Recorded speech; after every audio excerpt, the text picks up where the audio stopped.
यवतमाळ जिल्ह्यातील मुळवा फाटा इनापूर सावरगाव रस्त्यावर झालेल्या भीषण मोटरसायकल अपघाताने संपूर्ण जिल्हा हादरून गेलाय। या अपघातात एका तरुणाचा दुर्दैवी मृत्यू झाला असून अपघातानंतर समोर आलेल्या तपासातील बाबींनी रस्ते सुरक्षेवर गंभीर प्रश्न निर्माण केलेत।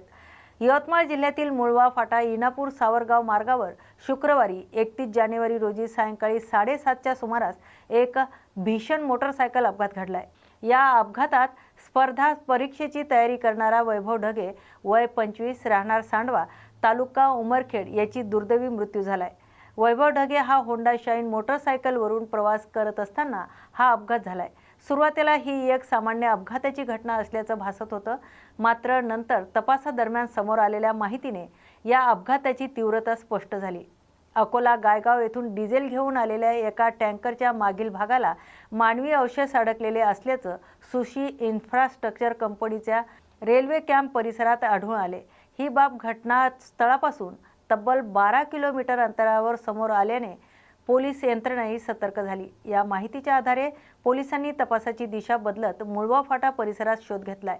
खंडाळा हद्दीत संबंधित मोटरसायकल अपघातग्रस्त अवस्थेत आढळून आलाय।